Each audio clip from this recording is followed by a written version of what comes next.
दोस्तों इस वीडियो में हम एक नए चैप्टर की शुरुआत करने वाले हैं जिस चैप्टर का नाम है एलसीएम एंड एचसीएफ। इस चैप्टर से प्रतियोगी परीक्षाओं में सवाल तो पूछे ही जाते हैं, साथ में इस चैप्टर का जो कंसेप्ट है दूसरे चैप्टर में भी, दूसरे अध्याय में भी काम आने वाली है। इसीलिए आपको इस वीडियो को कंप्लीट देखना चाहिए ताकि आपको एलसीएम एंड एचसीएफ के विषय में बारीकी के साथ हर चीज समझ में आ सके। तो इस वीडियो में सबसे पहले हम एलसीएम एंड एचसीएफ का पूरा कंसेप्ट बताएंगे, उसके बाद में कुछ क्वेश्चन भी लेकर आए हैं आपके सामने, तो क्वेश्चन को भी क्या करेंगे, सॉल्व करेंगे। इसके लिए आपको टेंशन लेने की जरूरत नहीं है। देखिए अभी जो वीडियो अपलोड हो रही है इस कोर्स में इरेगुलर तरीका से हो रही है, इसका कुछ वजह है, मेरे यहाँ कुछ प्रॉब्लम है। अब उस प्रॉब्लम को मैं बयां नहीं कर सकता हूँ। आप सोच सकते हैं 3-4 दिन के बाद ये जो बाल है ना ये पूरा उड़ने वाला है, ठीक है। यानी कुल मिलाकर के मेरे दादी जी का देहांत हो गया है, इसीलिए अभी कुछ इरेगुलर तरीका से वीडियो अपलोड हो गई। बाद में टेंशन नहीं लेना है, पूरा हम आपको तो वीडियो बना के दे ही देंगे। 1 साल का समय है, 1 साल के भीतर सारा वीडियो आपको मिल ही जाएगा, ठीक है। उसके लिए चिंता बिल्कुल भी नहीं करना है कि अभी वीडियो अपलोड नहीं हो रहा है, हम पैसा लगा करके हम कोर्स को परचेस कर लिए, मेरा एग्जाम है। आप चिंता ना करें, अगर 6 महीना तक खत्म करने की बात थी तो 7 महीना तक जा सकता है, लेकिन खत्म तो होगा ही भाई, ठीक है। चलिए अब यहाँ पर हम एलसीएम एंड एचसीएफ पर डायरेक्ट आने से पहले उसके पहले कुछ टर्म्स को समझेंगे। उस टर्म्स को अगर आप समझ लेते हैं तो फिर मजा आएगा, है कि नहीं। सबसे पहला टर्म है, सबसे पहला टर्म गुणज। नाम सुने होंगे, जिसको इंग्लिश में कहते हैं मल्टीपल। नाम सुने हैं, हो सकता है सुने होंगे, अगर नहीं भी सुने होंगे तो जानते जरूर होंगे, है कि नहीं। ये गुणज है क्या, ये मल्टीपल है क्या, हम आपको एग्जाम्पल समझाने का प्रयास करते हैं। एग्जाम्पल ही काफी, क्योंकि ये टर्म्स है, वर्ड है, इसका मतलब केवल आपको समझ में आना चाहिए, बाकी बात इसका डेफिनेशन वगैरह उतना लिखने की जरूरत नहीं है, ठीक है। चलिए सबसे पहला एग्जाम्पल, जैसे कि 5 है, क्या है 5। अगर 5 का गुणज पूछा जाए, मल्टीपल पूछा जाए, तो 5 का पहाड़ा पढ़िए। 5 एकम 5, 5 दूना 10, 5 तिया 15, 5 चौके 20, 5 पचे 25, 5 छक 30, 5 सते 35, 5 अठी 40, जितना दूर तक आप अनंत तक चले जाएं, ये सब क्या हुए, मल्टीपल हुआ, गुणज हुआ, ठीक है। अब ये संख्या 5 है और 5 का क्या है, ये सब गुणज हैं। तो आपको ये हमेशा ध्यान रखना है कि जो भी 5 का गुणज होगा वो संख्या 5 से पूरी डिवाइड हो जाएगा। जैसे कि यहाँ पर 5 है तो 5 से डिवाइड नहीं होगा, बिल्कुल होगा भाई। ये 10 है, क्या 5 से डिवाइड नहीं होगा, होगा। ये 15 है, 5 से डिवाइड नहीं होगा, होगा, है कि नहीं। ये 20 है, 5 से डिवाइड नहीं होगा, होगा। ये सब क्या है, मल्टीपल है, गुणज है, बात समझ आई। तो एकदम ये अनंत तक जाती रहती है। और भी एग्जाम्पल ले सकते हैं, दूसरा एग्जाम्पल, जैसे कि मान के चलिए कि 12 है, तो 12 का आप पहाड़ा पढ़िए।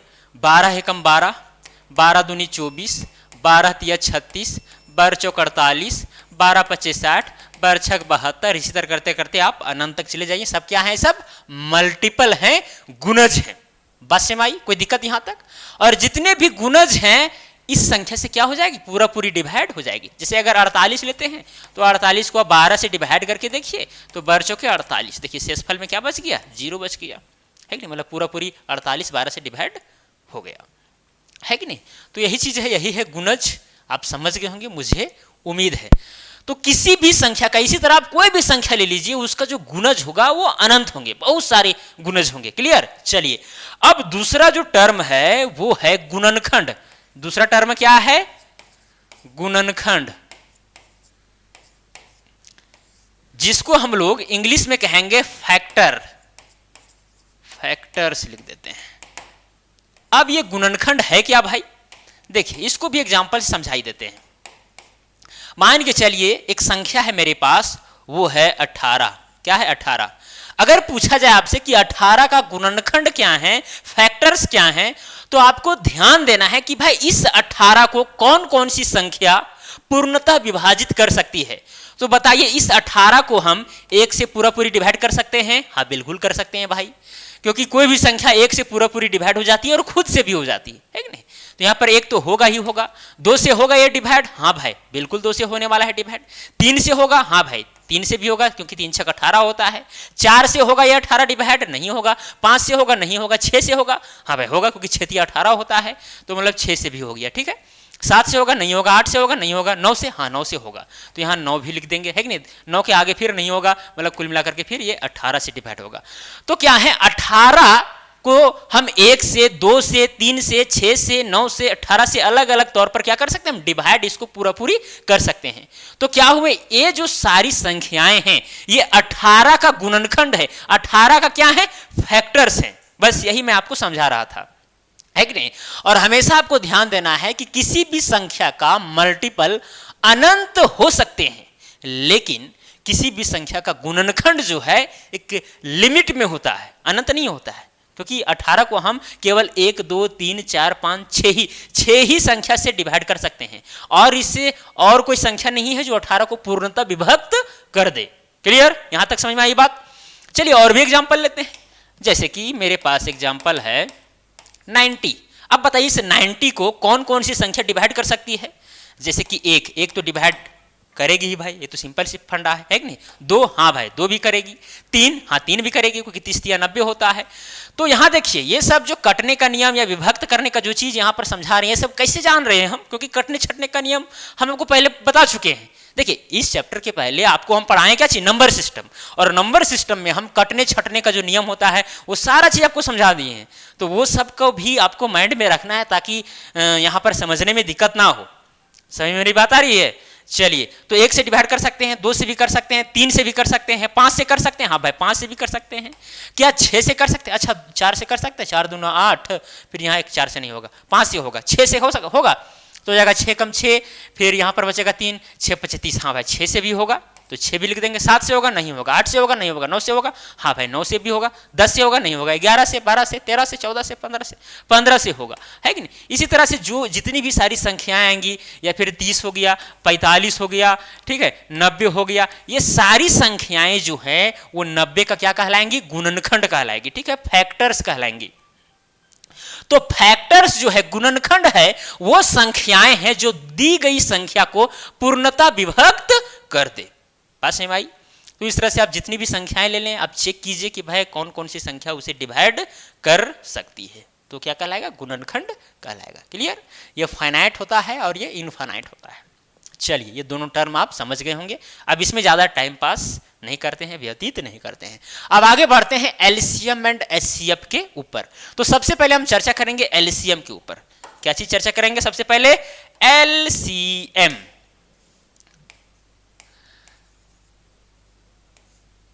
अब देखिए एलसीएम का फुल फॉर्म पहले आपको बताते हैं, और उस फुल फॉर्म से ही आप सारे मजरा को समझ जाएंगे। एलसीएम का फुल फॉर्म होता है लीस्ट कॉमन मल्टीपल। क्या होता है, लीस्ट कॉमन मल्टीपल। और अगर हिंदी में बोला जाए तो इसी को हम लोग कहते हैं लघुत्तम समापवर्तीय। और इसी हिंदी को अगर शॉर्ट में कहा जाए तो हम लोग कहेंगे लसा। क्या कहते हैं, लसा, शॉर्ट में, ठीक है। लघुत्तम समावर्त तो क्या कहेंगे, लसा, ला से लघुत्तम और सा से समापवर्तीय। अब देखिए यहां पर लिस्ट का मतलब क्या चीज हुआ, लिस्ट का मतलब एकदम सबसे कम, सबसे छोटी। कॉमन, कॉमन मतलब कॉमन का हिंदी क्या होता है, उभयनिष्ठ। समझ आ रही है। और मल्टीपल के विषय में तो आपको समझाई है, जैसे कि 10 है, 10 का मल्टीपल क्या हो जाएगा, 10 हो जाएगा, 20 30 40 50। चलिए, अब इस लिस्ट कॉमन मल्टीपल का आप डेफिनेशन नहीं भी जानेंगे तो भी सारी चीजों को समझ जाएंगे, है कि नहीं। लेकिन थोड़ा सा मैं डेफिनेशन लिखा देता हूं, उसके बाद एग्जांपल से समझाऊंगा तो ज्यादा आपको समझ में आएंगी, है कि नहीं। चलिए, तो यहां पर लासा यानी कि एलसीएम का जो डेफिनेशन है वो होगा, क्या होगा पता है, वह छोटी से छोटी संख्या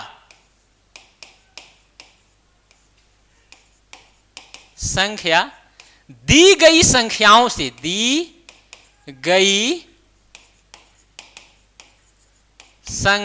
से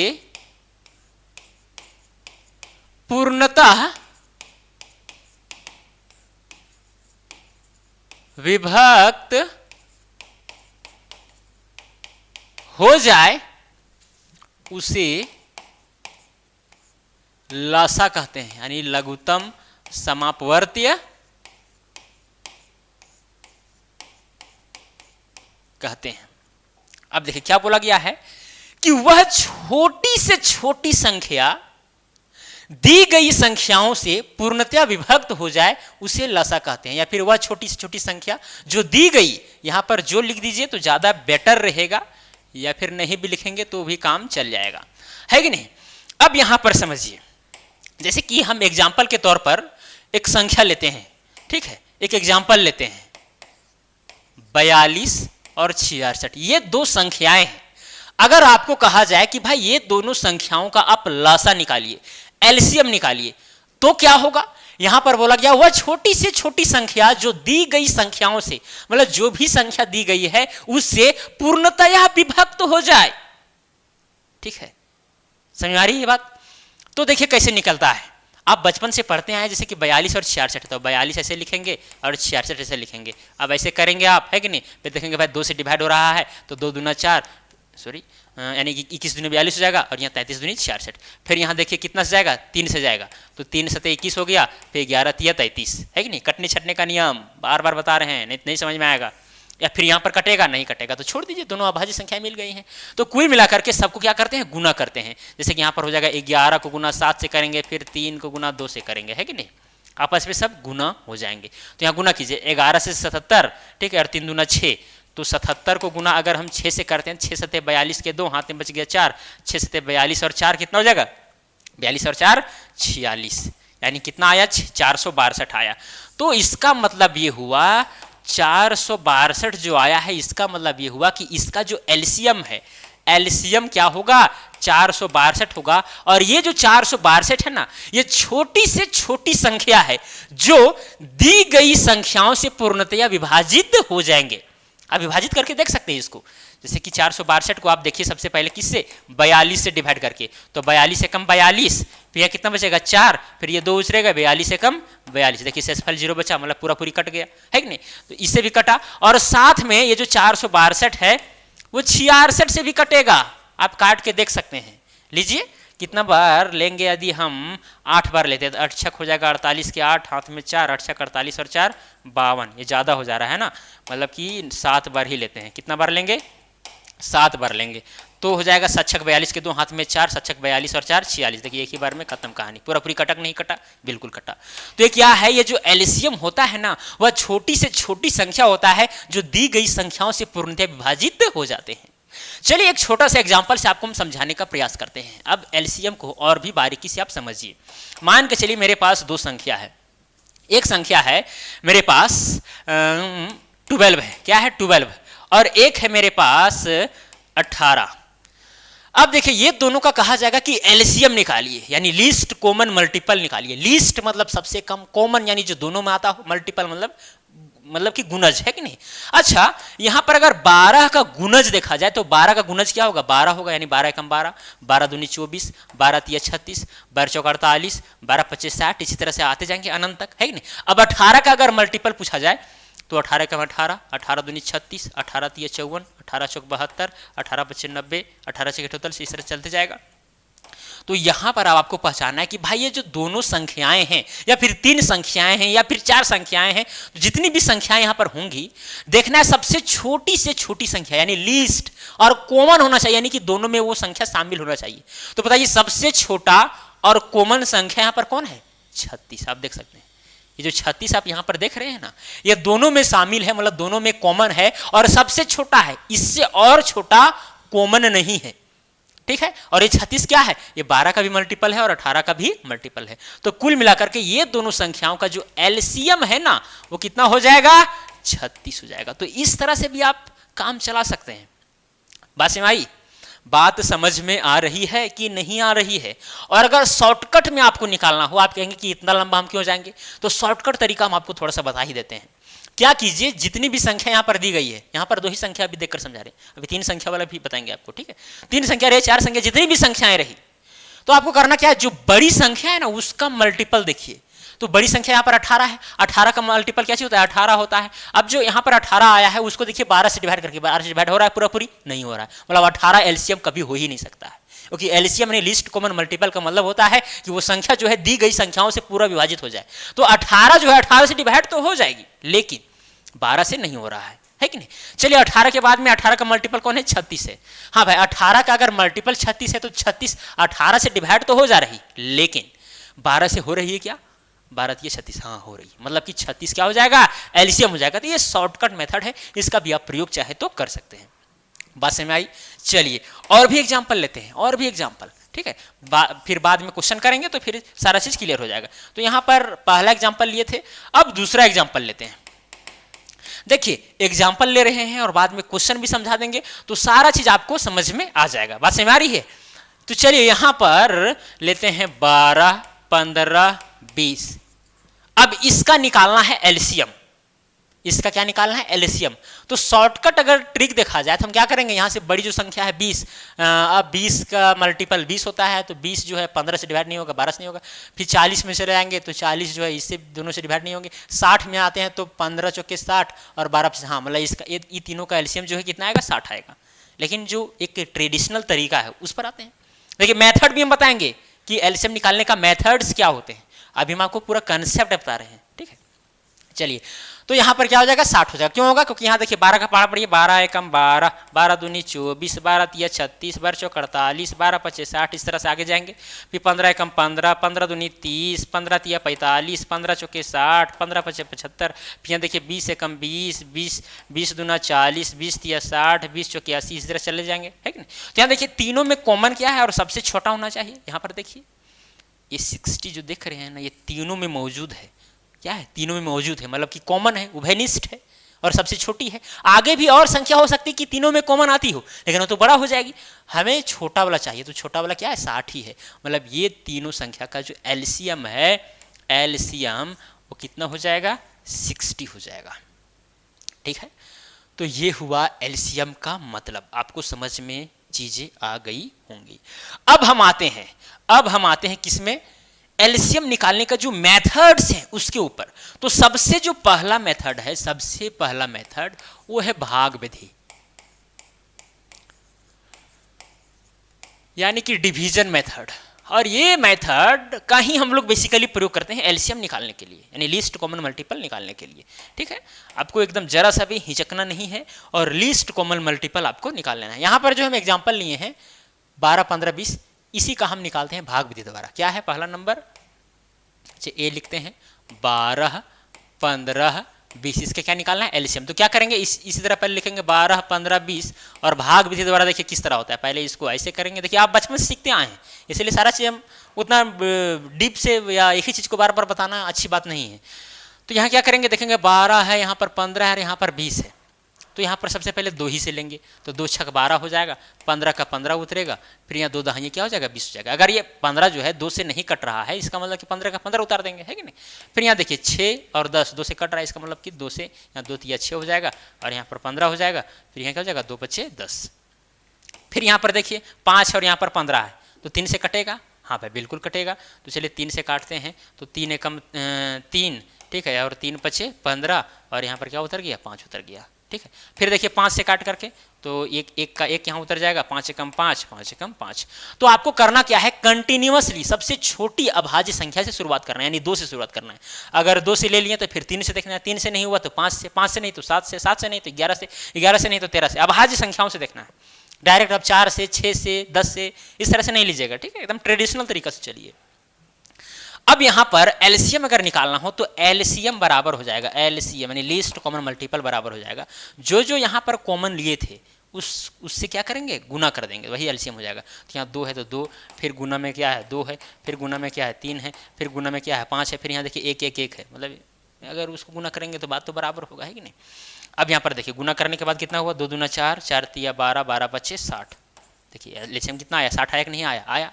और यहाँ पर भी इस तरह करके हम निकाल रहे थे तो भी 60 आया, है कि नहीं।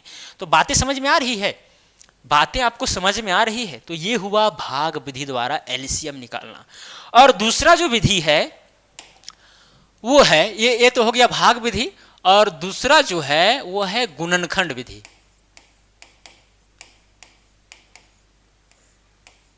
यानी कि फैक्टराइजेशन मेथड। इस मेथड का भी प्रयोग किया जाता है, ऐसा बात नहीं है। इसी एग्जाम्पल को हम लेते हैं, ए नंबर क्या है 12, 15, 20। अब इसका हमको निकालना है क्या चीज, एलसीएम। अब किसी भी तरीके से निकालिए, चाहे शॉर्टकट वाला मेथड जो हम बताएं उससे, या भाग विधि द्वारा, या गुणनखंड विधि द्वारा, सेम चीज आने वाला है। ये सब विधि है, मेथड्स हैं। अब गुणनखंड विधि क्या कहता है भाई? सबसे पहले हम 12 का गुणनखंड करेंगे, 12 का देखेंगे गुणनखंड करके। अगर गुणनखंड निकालना हो किसी एक संख्या का तो इसी तरह से निकालते हैं, 2 छक 12, 2 तिया 6, यानी 12 को हम 12 को क्या कर सकते हैं, इस तरह से लिख सकते हैं, 2 गुने 2, 2 गुने 2, और गुना में क्या लिख देंगे, 3 लिख देंगे, ठीक है। 2 दूना 4, 4 तिया 12। कुल मिलाकर के ये जो यहाँ पर लिखे हैं ये 12 ही है, ये आपको समझना है, ठीक है।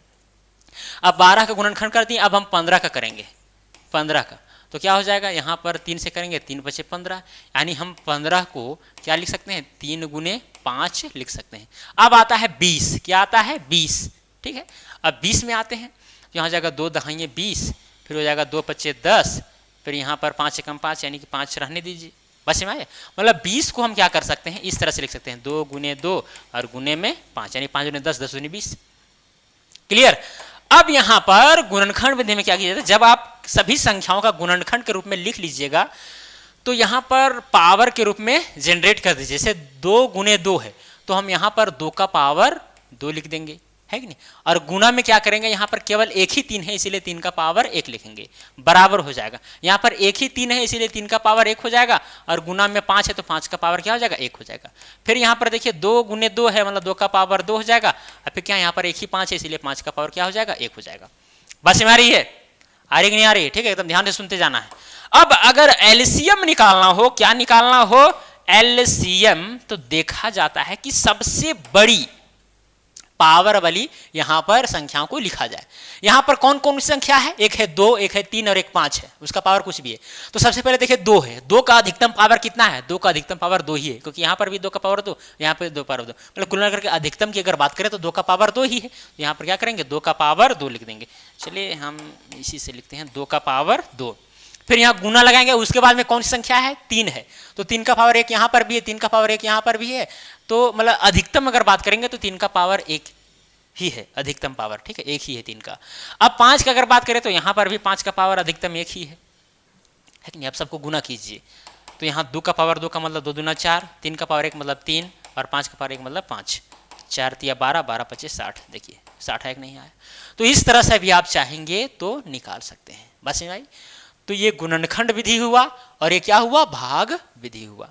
और भी एग्जाम्पल लिए जा सकते हैं, हजारों लाखों करोड़ों, ठीक है, और उसका भाग विधि द्वारा, गुणनखंड विधि द्वारा निकाला जा सकता है क्या चीज, लसा, यानी लघुत्तम समापवर्तीय। हम क्वेश्चन बनाएंगे उसमें तो आपको समझ में सारा चीज आ ही जाएगा, अभी उतना एग्जाम्पल लेने की जरूरत नहीं है। क्वेश्चन भी है, उसको भी हम सॉल्व करेंगे, उसको भी देखेंगे, ठीक है।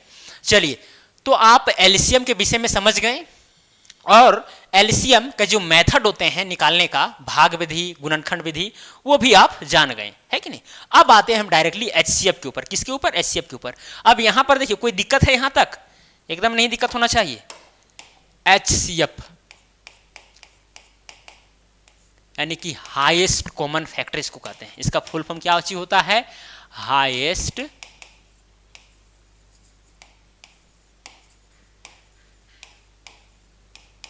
फैक्टर, ठीक है। अगर हिंदी में बोला जाए तो महात्तम समापवर्त्य, महत्तम, महात्तम नहीं, महत्तम समापवर्तक। देखिए इसमें होता है महत्तम समापवर्तक, और उसमें हो रहा था लघुत्तम समापवर्तीय। इसको अगर शॉर्ट में बोला जाए हिंदी में तो इसी को बोलते हैं हम लोग मासा। क्या बोलते हैं, मासा, ठीक है। HCF, highest common factor. अब इसका डेफिनेशन थोड़ा सा जान लेते हैं, क्योंकि डेफिनेशन से कुछ मजा ही और आता है कि नहीं। क्योंकि डेफिनेशन को अगर जानेंगे तो मजा ही कुछ और आएगा।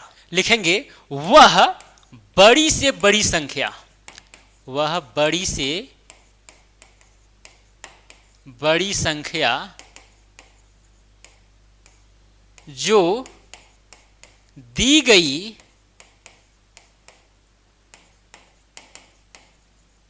संख्याओं को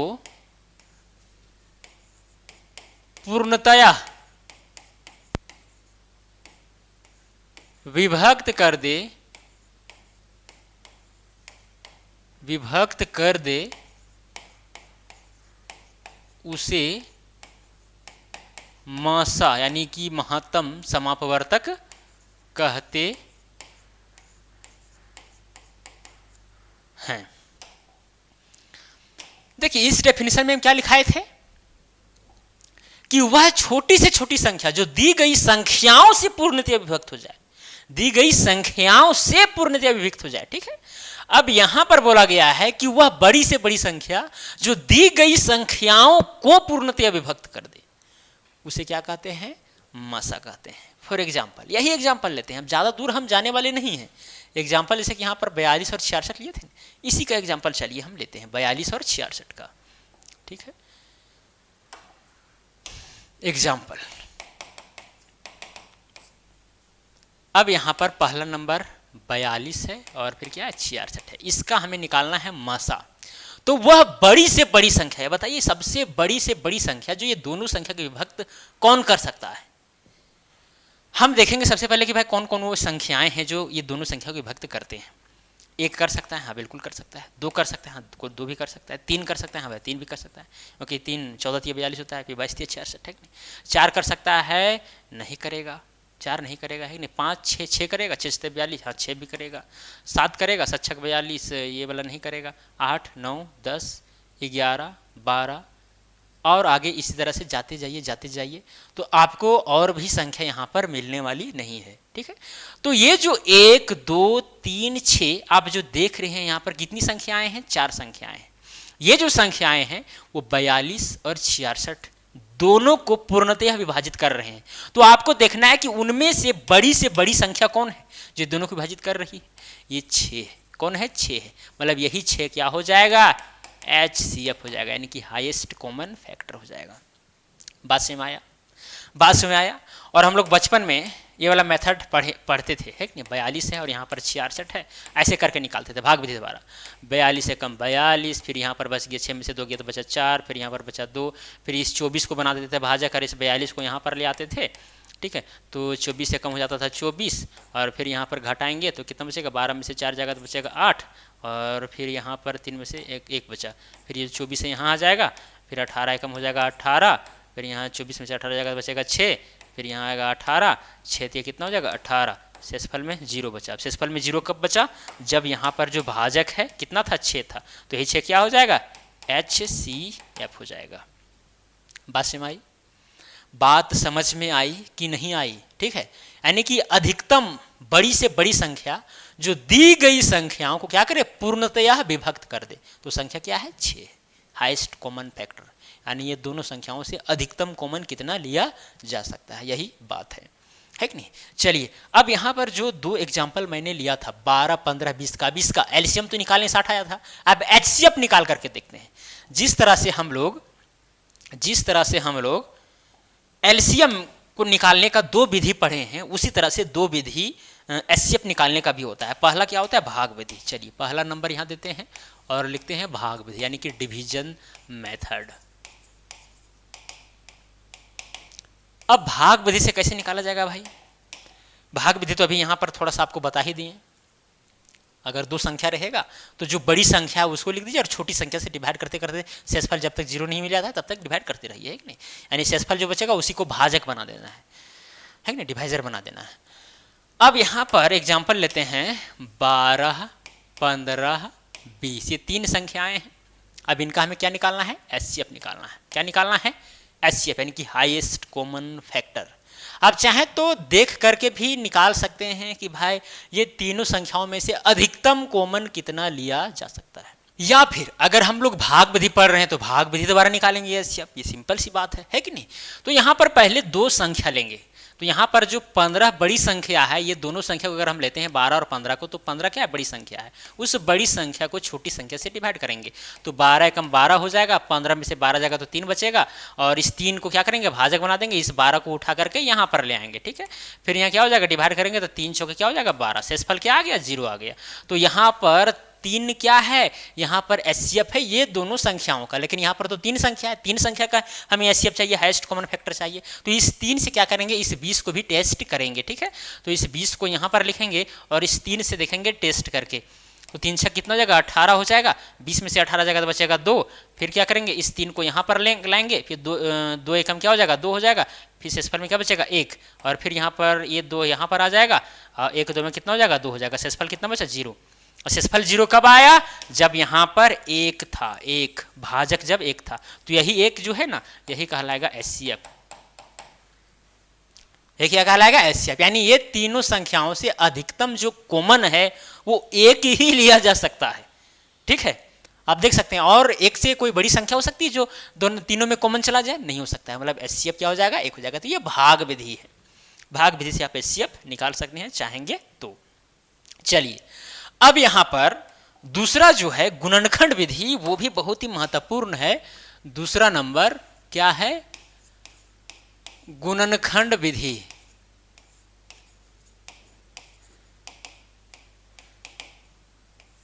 अब ये गुणनखंड विधि क्या है भाई, अब यहां पर जो है एग्जाम्पल वही लेते हैं 12, 15 और 20। अब गुणनखंड विधि द्वारा से क्या निकालना है, HCF निकालना है, मसा निकालना है। तो करेंगे क्या, इस 12 का गुणनखंड करेंगे, तो 12 का गुणनखंड क्या चाहिए, 2 गुने 2, 2 दूना 4 और 4 तिया 12। आप इस तरह कर सकते हैं, जैसे 12 है ऐसे कीजिए, 2 छक 12, 2 तिया 6, ठीक है, 2 गुने 2 गुने 3 लिख दिए।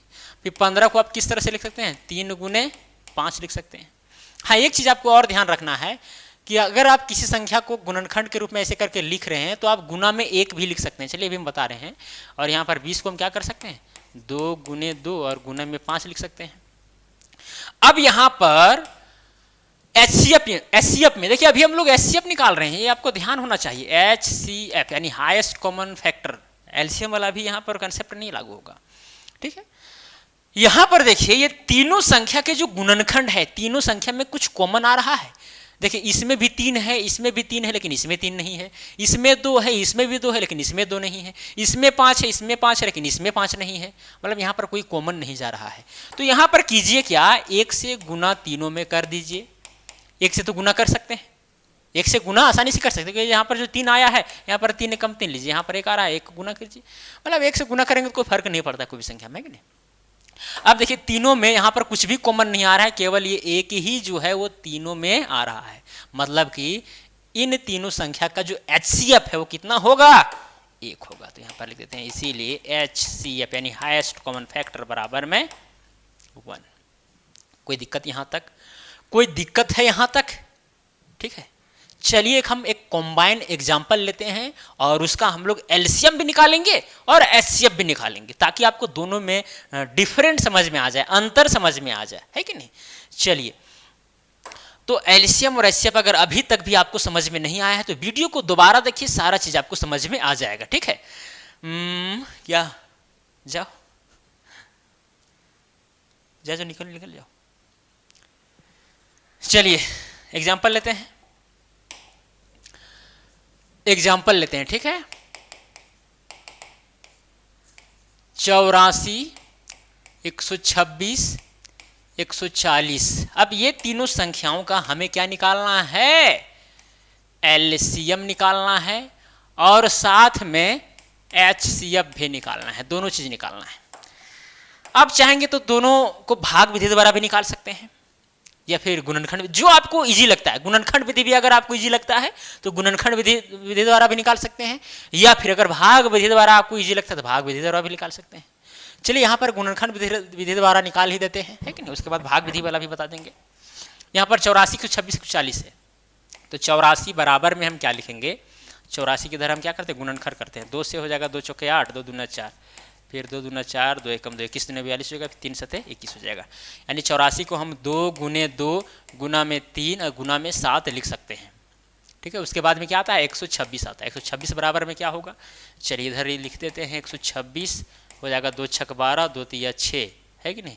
फिर यहाँ हो जाएगा 3 से जाएगा ना, 3 दूना 6, 3 एकम 3, फिर यहाँ 3 सतह 21, 2 गुना में 3 गुना में 3 गुना में 7, फिर यहाँ कितना होगा, 140 होगा। ठीक है, अब यहाँ पर देखिए 140 को क्या करेंगे, 2 से 2 7 दूनी 14, फिर यहाँ 2 हो जाएगा 35 और 5 सतह 35, क्लियर। यहाँ जाएगा 2 गुने 2 गुने 5 गुने 7, ठीक है। तो क्या हो गया, ये तीनों संख्याओं का हम यहाँ पर गुणनखंड लिख दिए। अब इस चीज़ को अगर एलसीएम अगर निकालने की बात होती है तो इसको हम पावर के रूप में लिखते हैं। जैसे 2 गुने 2 है तो इसको 2 का पावर 2 लिख देंगे, फिर गुना में यहाँ 3 है तो 3 का पावर 1 लिखेंगे, और केवल 7 है तो 7 का पावर 1 हो जाएगा। इसको ये सबको मिटा देते हैं। फिर यहाँ पर देखिए 2 है तो 2 का पावर यहाँ पर 1 हो जाएगा, और यहाँ 3 गुने 3 है मतलब 3 का पावर 2 है, और 7 है तो 7 का पावर क्या हो जाएगा 1 हो जाएगा। फिर यहाँ 2 गुने 2 है मतलब 2 का पावर 2 हो जाएगा। फिर यहाँ देखिए यहाँ 5 है तो 5 का पावर 1 हो जाएगा, और यहाँ पर देखिए 7 है तो 7 का पावर 1 हो जाएगा। चलिए अब हम निकालते हैं सबसे पहले एलसीएम। एलसीएम क्या होगा, लीस्ट कॉमन मल्टीपल क्या होगा। तो देखा जाता है कि कोई भी संख्या है यहाँ पर इस तरह अगर लिख दिए आप तो अधिकतम पावर जो रहेगा वही लिखना है। जैसे यहाँ पर देखिए 2 का पावर 2 है, यहाँ 2 का पावर 1 है, यहाँ 2 का पावर 2 है, अधिकतम तो 2 का पावर 2 ही है, तो यहाँ 2 का पावर 2 लिखेंगे। फिर गुना लगाएंगे। फिर अगला संख्या कौन है, 3 है, 3 का पावर यहाँ पर 1 है और 3 का पावर यहाँ 2 है, तो यही वाला लिखना पड़ेगा, 3 का पावर 2, तो 3 का पावर 2 हो जाएगा। फिर गुना लिखेंगे। फिर देखिए और क्या है, 5 का पावर यहाँ पर 1 है और किसी में है नहीं है, तो 5 का पावर 1 ही हो जाएगा, ठीक है। फिर गुना में देखिए 7 का पावर 1, 7 का पावर 1, 7 का पावर 1, मतलब अधिकतम अगर बोला जाए 7 का पावर 1 ही होगा। तो जितनी भी संख्याएं रहेंगी सबको आपको लिखना है, लेकिन जिसका पावर अधिकतम रहे। अगर एक ही संख्या है तो वही संख्या उतर जाएगा। अब देखिए 2 का पावर 2 मतलब 2 दूना 4, 3 का पावर 2 मतलब 3 तिया 9, 5 का पावर 1 मतलब 5, और 7 का पावर मतलब 7, तो जाएगा 9 चौक 36, फिर हो जाएगा 5 सते 35।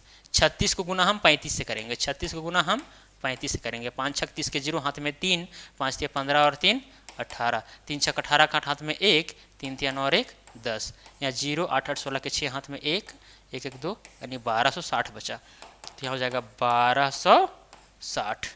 कोई दिक्कत यहाँ तक। एलसीएम जो है 1260 आएगा। अब ये जो एलसीएम आया है इसका मतलब क्या चीज़ हुआ, इसका मतलब ये हुआ कि इन तीनों संख्याओं से ये जो संख्या है डिवाइड पूरा पूरी हो जाएगी, और ये सबसे छोटी संख्या है कि नहीं। और ये तीनों संख्या क्या है, मल्टीपल है।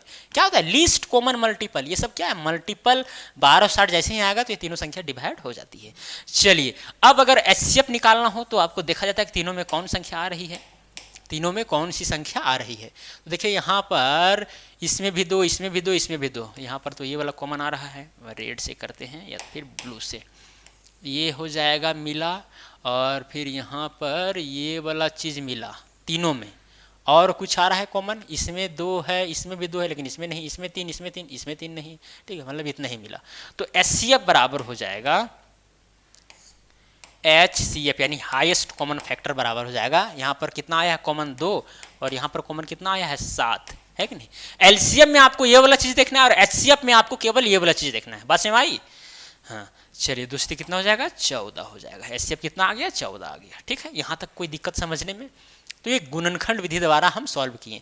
अगर इसी चीज़ को आपको भाग विधि द्वारा सॉल्व करना है, किसके द्वारा, भाग विधि द्वारा, तो भाग विधि द्वारा भी सॉल्व चाहेंगे तो आप कर सकते हैं। वो कैसे, देखिए 84 126 40 है। सबसे पहले ये दोनों संख्या लेते हैं, 84 126 को, 126 बड़ा है, 126 लिखेंगे और 84 से क्या करेंगे, डिवाइड करके देखेंगे। तो 84 कम हो जाएगा 84, और 6 में से 4 जाएगा तो बचेगा 2, और 12 में से 8 जाएगा तो बचेगा 4। फिर इस 42 को भाजक बना देंगे, 84 को यहाँ लिखेंगे, तो 42 गुना क्या हो जाएगा, 84 हो जाएगा। कट गया तो कितना आया, 42। 42 जब भाजक था तो शेषफल 0 आया, लेकिन यहाँ पर 3 संख्या है तो 140 को भी चेक करना पड़ेगा, तो 140 लिखेंगे और इसको डिवाइड किससे करेंगे, 42 से करेंगे। अब पढ़िए यहाँ पर पहाड़ा 3 बार, 40 दूनी 80, यहाँ 3 दूना 6 हो जाएगा, और 4 12, 126 आया।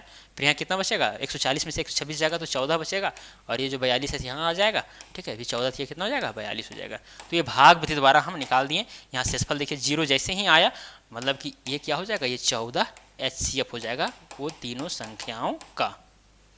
और अगर एलसीएम निकालना हो तो एलसीएम भाग विधि द्वारा जानते हैं, 84 126 140 को इस तरह से कीजिए।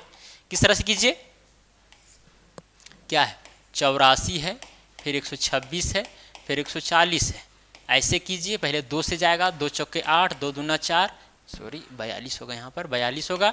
126 है, 2 छक 12, 2 तिया 6, फिर यहाँ हो जाएगा 70 दूना 140। फिर कितना से जाएगा, यहाँ पर 2 ही से लीजिए तो हो जाएगा 2 दूना 4, 2 एकम 2, फिर 63 का 63 उतर जाएगा, और यहाँ पर 35 दूना 70 हो जाएगा। फिर 3 से ले सकते हैं, 3 सतह 21, ठीक है, 3 दूना 6, 3 एकम 3, और यहाँ पर 35 का 35 उतर जाएगा। फिर 7 से लिखिए, 7 एकम 7, 7 तिया 21, 7 पचे 35, अब सबको गुना कर दीजिए। 5 तिया 15, 15 सतह 105, 105 तिया कितना हो जाएगा 315, 315 दूनी हो जाएगा 630 और 630 दूनी 1260 आ गया। सबको गुना करेंगे तो एलसीएम कितना हो जाएगा 1260 आएगा। कोई दिक्कत? इस तरह से भी निकाले थे एलसीएम 1260 और एचसीएफ 14, और इस तरह से एचसीएफ अगर निकाले तो भी 14 और इस तरह से निकाले तो 1260। बात समझ आई? तो एलसीएम और एचसीएफ को कैसे निकाला जाता है ये आपको कंसेप्ट पूरा बारीकी के साथ समझ में आ गया होगा। एलसीएम कैसे निकालना है, एचसीएफ कैसे निकालना है ये भी आपको समझ में आ गया होगा। चलिए, यहाँ तक कोई दिक्कत? यहाँ तक कोई दिक्कत? अब यहीं तक नहीं, भिन्नों का भी एचसीएफ और एलसीएम निकाला जाता है, लेकिन इस वीडियो में नहीं उसको कवर करेंगे, उसको अगले वीडियो में देखेंगे, है कि नहीं। चलिए अब डायरेक्ट हम क्वेश्चन के ऊपर चलते हैं ताकि आपको एक एक्सपीरियंस मिल सके। यहाँ पर देखिए 24, 36, 40 का लघुत्तम समापवर्ती कितना है, यानी लसा निकालना है, एलसीएम निकालना है। तो आप भाग विधि का प्रयोग कीजिए। सबसे बेटर क्या है, भाग विधि है। 24, 36, 40 ऐसे लीजिए और ऐसे कीजिए, फिर 2 से जाएगा तो यहाँ हो जाएगा 12 दूनी 24, फिर यहाँ हो जाएगा 18 दूनी 36, यानी 2 से अगर डिवाइड कर रहे हैं 24 को तो भागफल 12 आएगा। 36 का अगर डिवाइड करेंगे तो 18 आएगा, 40 को डिवाइड करेंगे तो 20 आएगा। फिर यहाँ 2 से लीजिए तो 2 को अगर 12 को डिवाइड करेंगे यहाँ 6 आएगा, फिर 2 से क्या करेंगे 18 डिवाइड, 9 आएगा, यहाँ पर 10 आएगा। अगर 3 से लीजिए, क्योंकि यहाँ पर देखिए 6 और 10 2 से 4 है, लेकिन 2 से भी ले लीजिए, ठीक है, 2 ही से लीजिए तो 2 3 6 हो जाएगा। 3 से भी लेंगे तो कोई दिक्कत नहीं, गलत नहीं होगा। फिर क्या हो जाएगा, ये सब जो एक्सपीरियंस है आपको धीरे धीरे जब रिवीजन कीजिएगा तब आएगा, है कि नहीं।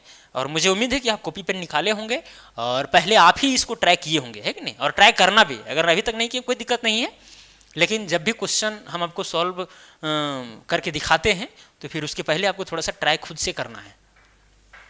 2 3 6 हो जाएगा, ये 9 का 9 उतर जाएगा, क्योंकि 2 तो 9 से 9 कटेगा नहीं पूरा, फिर 2 5 10 हो जाएगा। फिर यहाँ देखिए 3 एकम 3 और 3 तिया 9 और यहाँ पर क्या हो जाएगा 5 हो जाएगा, है कि नहीं। अब यहाँ पर लघुत्तम समावर्ती बोला गया है तो क्या करेंगे, आप सबको गुना कर देंगे तो एलसीएम बराबर में क्या हो जाएगा 2 गुना में 2 गुना में 2 गुना में 3 गुना में 3 गुना में 5। अब सबको गुना कीजिए, 2 दूना 4, 4 दूना 8, 8 तिया 24, 24 तिया 72 और 72 25 हो जाएगा 360, ठीक है। तो ये गुणनखंड, ये भाग विधि द्वारा हम निकाल दें। गुणनखंड विधि द्वारा अगर निकालना चाहेंगे तो ये तीनों का गुणनखंड के रूप में लिखिए, ठीक है। जैसे 24 है, 24 को गुणनखंड के रूप में लिखिए, 36 को गुणनखंड के रूप में लिखिए, 40 को गुणनखंड के रूप में लिखिए, ठीक है। और इसको पावर के रूप में समझाइए, जिसका पावर ज़्यादा होगा उसको इस तरह करके गुना कर दीजिए, आ जाएगा एलसीएम। बताए हैं, बार बार बताने की क्या जरूरत है। सेकंड नंबर क्वेश्चन, 8, 9, 12, 15, 20 का लघुत्तम समापवर्तीय कितना होगा। समापवर्तीय लिखा गया, समापवर्तीय। चलिए अब यहाँ पर क्या होगा, इसको भी निकालते हैं भाग विधि द्वारा, क्योंकि भाग विधि ही हम लोग एलसीएम निकालने के लिए प्रयोग करते हैं। तो जाएगा 8, 9, 12, 15, 20 ऐसे करेंगे और यहाँ पर क्या करेंगे, सब ठीक ठाक है। 2 से लेते हैं पहले, तो 2 चौके 8 हो जाएगा, ये 9 नहीं जाएगा तो 9 का 9 उतार दिए, फिर 2 छक 12 हो जाएगा, 15 का 15 हो जाएगा, 2 दहाइयाँ 20 हो जाएगा। फिर 2 से लीजिए, यहाँ 2 दूना 4 हो जाएगा, ये 9 का 9 उतर गया, फिर यहाँ पर 2 तिया 6, ये 15 का 15 उतर गया, फिर यहाँ पर 2 5 10 हो गया, है कि नहीं। फिर आगे जाइए, अगर 3 से लीजिए, यहाँ 3 और यहाँ 9 और 15 कट जाएगा, तो यहाँ 2 का 2 ही उतर गया और 3 तिया 9 हो जाएगा, फिर 3 एकम 3 और 3 5 15 और फिर यहाँ पर 5। अबर में 5 से लीजिए, क्योंकि 2 5 यहाँ पर दिख रहा है, तो 2 का 2 ही रह जाएगा, 1 का 1 और ये वाला 1 का 1 और 5 एकम 5 और 5 एकम 5। अब देखिए, अब कोई लेने से फ़ायदा नहीं है। अब क्या करेंगे, एलसीएम बराबर में क्या हो जाएगा 2 गुने में 2 गुने में 3 गुने में 5 गुने में 2 गुने में 3। अब गुना कीजिए, 2 दूना 4, 4 तिया 12, 12 25 60, 60 दूनी 120 और कितना हो जाएगा 360 ही होगा। इसका एलसीएम कितना आएगा 360 ही आएगा। अगर आप निकालना चाहेंगे गुणनखंड विधि द्वारा तो वो भी कर सकते हैं। जैसे क्या 8 है तो 8 को क्या करेंगे हम 2 गुने 2 गुने 2 लिखेंगे, मतलब 2 का पावर 3 हो जाएगा। फिर यहाँ पर देखिए 9 है, अब 9 को क्या करेंगे 3 गुने 3 लिखेंगे, यानी 3 का पावर 2 हो जाएगा। फिर कितना है 12 है तो हो जाएगा 2 गुने 2 और गुने 3, मतलब इसको हम लिखेंगे 2 का पावर 2 और 3 का पावर 1 लिखेंगे। फिर कितना है 15 है, अब 15 को क्या लिखेंगे 3 गुने 5, इसका मतलब 3 का पावर 1 और 5 का पावर 1। फिर कितना है 20 है तो जाएगा 2 गुने 2 और गुने में 4, तभी ना 2 दूना 4, नहीं यहाँ 5 होगा, यहाँ 5 4 5 20, तो यहाँ 2 गुने 2 यानी 2 का पावर 2 हो जाएगा और 5 का पावर क्या आएगा 1 आएगा। अब यहाँ पर क्या निकालना है हमें, एलसीएम निकालना है। एलसीएम बराबर में हो जाएगा, यहाँ पर देखिए कौन कौन संख्या 2 है 3 है 5 है, तो 2 का अधिकतम पावर कितना है, 2 का पावर यहाँ 2, यहाँ 2 का पावर 3 है, तो 2 का पावर 3 हो जाएगा। फिर गुना 3 का पावर अधिकतम कितना है 3 का पावर 2 ही है, तो 3 का पावर 2 हो जाएगा। फिर गुना 5 का पावर कितना है अधिकतम, 5 का पावर 1 ही है, तो 5 का पावर 1 हो गया। अब गुना कीजिए, 2 दूना 4, 4 दूनी 8 हो जाएगा इसका, और 3 तिया 9 हो जाएगा, और यहाँ 5 का 5, तो 8 9 72 हो गया। फिर गुना अगर 5 से करेंगे तो कितना आएगा, 360 आएगा। कोई दिक्कत? तो इस तरह से भी आप गुणनखंड विधि द्वारा बना सकते हैं, ठीक है। और कोई दिक्कत समझ में आई यहाँ तक? चलिए third number question. Third number question क्या है भाई, 15, 18, 24, 27, 36 का लघुत्तम समापवर्तीय क्या होगा, यही एलसीएम निकालना है ये तीनों संख्याओं का। तो क्या करेंगे, 15, 18, 24, 27 और 36 का क्या करेंगे, एलसीएम निकालेंगे किसके द्वारा, भाग विधि द्वारा। तो ये वाला चीज़ आपको खुद करना है कि नहीं, खुद कीजिएगा, इसको ट्राई कीजिएगा। कोई दिक्कत यहाँ तक? चलिए क्वेश्चन नंबर 4। क्वेश्चन नंबर 4 क्या है, 12, 24, 30 का महत्तम समापवर्तक क्या है। देखिए महत्तम समावर्त अगर बनाना हो तो गुणनखंड विधि का प्रयोग अगर करेंगे तो वो ज़्यादा बेटर रहेगा भाग विधि वाला, लेकिन भाग विधि वाला भी बहुत अच्छा है, ऐसा बात नहीं है। चलिए हम गुणनखंड विधि द्वारा ही करते हैं। जैसे 12 है, 12 का गुणनखंड करेंगे तो 2 गुना 2, 2 दूना 4 हुआ, और 4 तिया 12 हो जाएगा। अब 24 है जिसको क्या करेंगे, 2 गुना 2, 2 दूना 4 हुआ, और फिर यहाँ 2 तिया 6 हो गया, और 6 2 दूना 4, 4 दूना 8 तिया 24 हो गया, ठीक है। अब यहाँ पर 30 है तो 30 को क्या करेंगे, 2 गुने 3, तो 3 दूना 6, और 6 बचे कितना हो जाएगा, 30 हो जाएगा। गुणनखंड हम कर दिए। अब तीनों में देखना है कि कॉमन क्या आ रहा है, तो ये तो 2 कॉमन आ ही रहा है, ठीक है। और कुछ कॉमन, ये 3 भी आ रहा है भाई, ये 3 देखिए है कि नहीं, तीनों में।